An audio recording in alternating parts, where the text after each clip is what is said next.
Hello everyone, praise the Lord. प्रभु की स्तुति हो एक बार फिर से आज के इस दिन के लिए। मेरे प्रियो, मैं पुनः आप लोगों के बीच में उपस्थित हूँ। परमेश्वर का धन्यवाद करता हूँ। इन दिनों हम होशे की पुस्तक पर अपने ध्यान को केंद्रित करेंगे। मैं आशा करता हूँ कि जितने भी पुस्तकों का हमने मनन किया, आपने ज़रूर परमेश्वर के वचन से आशीष को पाया होगा। जब इन दिनों में हम होशे की पुस्तक का मनन करेंगे तो हम इन बातों को देखेंगे कि तकरीबन हमको 14 डेज 14 दिन हमको लग जाएगा इस पुस्तक को मनन करने के लिए, क्योंकि हर रोज मैं एक अध्याय की ओर आपके ध्यान को केंद्रित करूंगा और हम सीखने का प्रयास करेंगे कि प्रभु हमसे किन बातों को करने जा रहा है।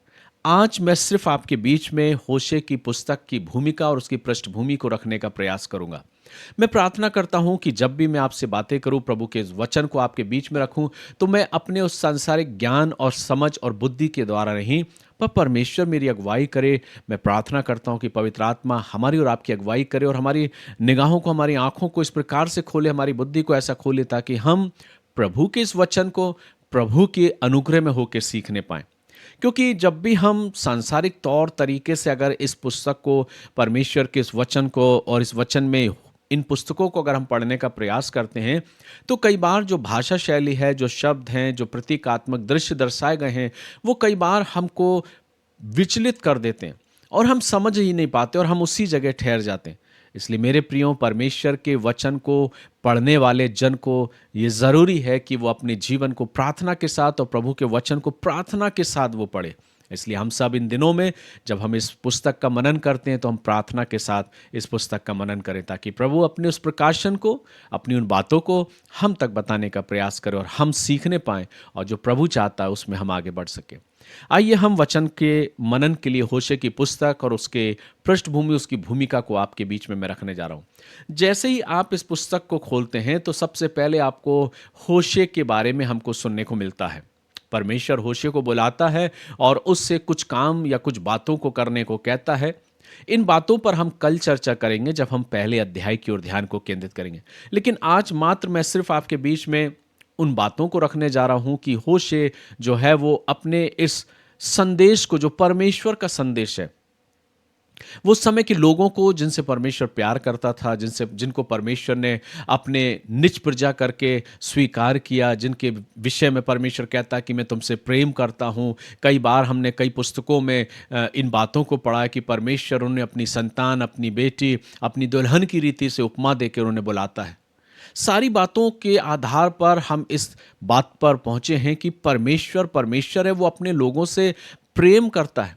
हम और आप परमेश्वर की संतान है मेरे प्रियो।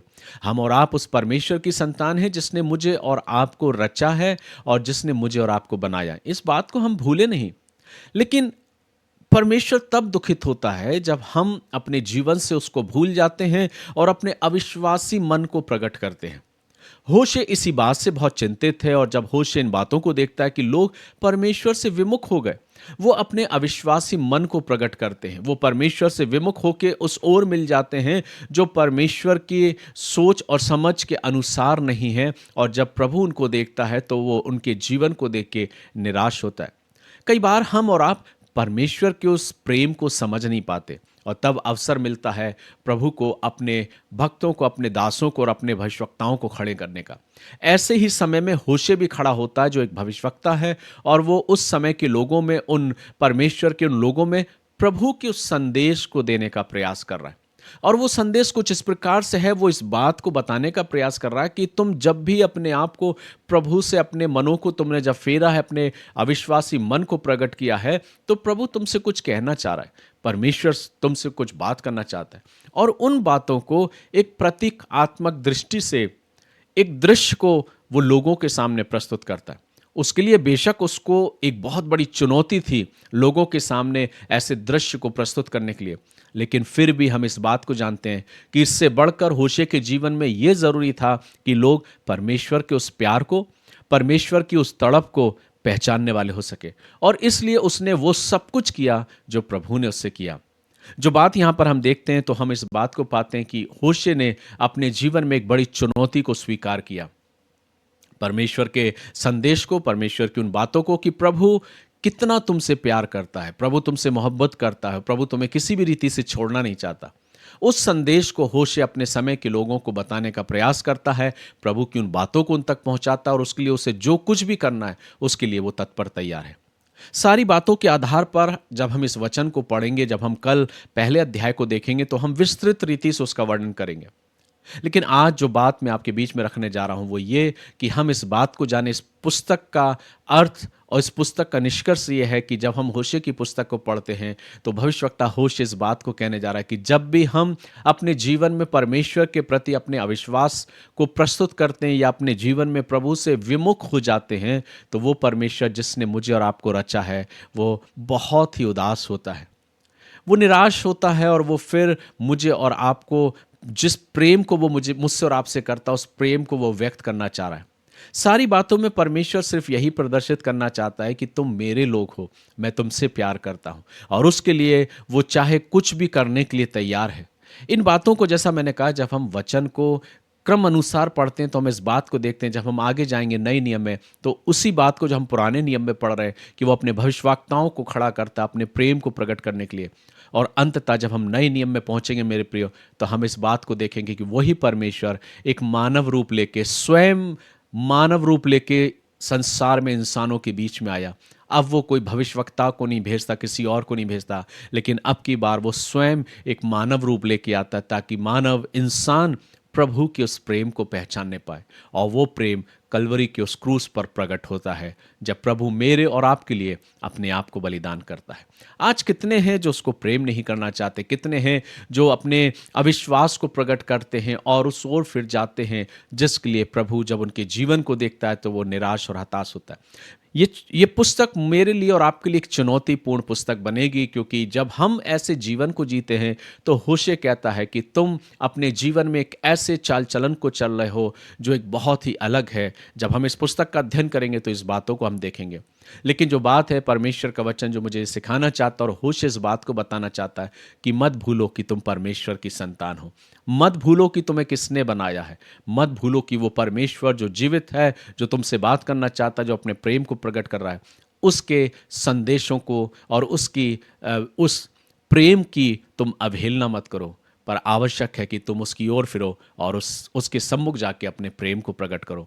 अंततः जब इसके पुस्तक के अंत में हम पहुंचेंगे तो हम इस बात को देखेंगे कि आखिरी में परमेश्वर अपने उस प्रेम को प्रकट करता है, अपने प्रेम का बखान करता है और अपने हृदय से निकलने वाले उस प्रेम को व्यक्त करता है। और अंत में वो इस बात को बोलता है कि हे ए प्रेम, मैं तुझे कैसे छोड़ दूं।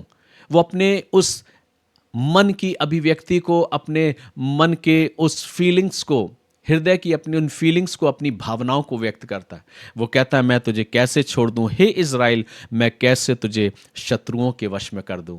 यहाँ ये बात जब हम अंतिम अध्याय में आएंगे हम इस बात को देखेंगे कि वो प्रभु इतना प्रेमी और दयालु मेरे और आपके लिए मेरे प्रियो, कि वो किसी भी रीति से मुझे छोड़ना नहीं चाहता, क्योंकि वो मेरी रचना जानता है, उसने मुझे और आपको बनाया है। लेकिन आज हम कहाँ खो गए हैं? आज हम अपने जीवन को देखेंगे और जब इस पुस्तक के पहले अध्याय की ओर हम अपने ध्यान को केंद्रित करेंगे तो हम अपने आप को जांचते भी जाएंगे, कहीं ऐसा तो नहीं कि मैंने भी अपने जीवन में अपने अविश्वासी मन को प्रस्तुत किया। कई बार बहुत सारी चीज़ें हमें बहुत सही लगती हैं, हम सोचते हैं इसमें हर्ज ही क्या है, इसमें बुरा ही क्या है। लेकिन जो प्रभु के वचन से प्रेम करने वाले लोग हैं, जो प्रभु के वचन को पढ़ते हैं, मनन और चिंतन करते हैं, वे इस बात को सीखने पाएंगे कि मेरे लिए क्या सही है, क्या गलत। इसलिए आइए जब हम कल से परमेश्वर के वचन के पहले अध्याय को, होशे की पुस्तक उसके पहले अध्याय का जब हम मनन करेंगे, हम प्रार्थना करें कि पवित्र आत्मा हमको इस पुस्तक को समझने में अगुवाई करे। प्रभु का वचन, प्रभु की आशीष, प्रभु का अनुग्रह हमारे साथ हो। May God bless you. प्रभु आप सबों को आशीष दे और मैं आशा करता हूं कि जब हम प्रभु के वचन को पढ़ेंगे, होशे की पुस्तक का मनन करेंगे, इन 14 डेज में, इन 14 दिनों में हम फिर से पुनः जानेंगे और जांचेंगे कि प्रभु हमसे कितना प्यार करता है। वो मेरे और आपके लिए क्या कुछ तकलीफ नहीं उठाता। हम कहाँ पर हैं, हम अपने जीवन का अवलोकन करेंगे। प्रभु आप सबों को आशीष दे और ऐसा अवसर दे कि जब हम दिन प्रतिदिन इस मनन में आप मेरे साथ जुड़ते हैं, प्रभु का अनुग्रह, प्रभु की आशीष आप सबों के साथ हो। God bless you. प्रभु आप सबों को आशीष दे। परमेश्वर का वचन आप सबों से बातचीत करे और हम अपने हृदय की गहराई से प्रभु का धन्यवाद करें। आप सबों को जय मसीह की। God bless you.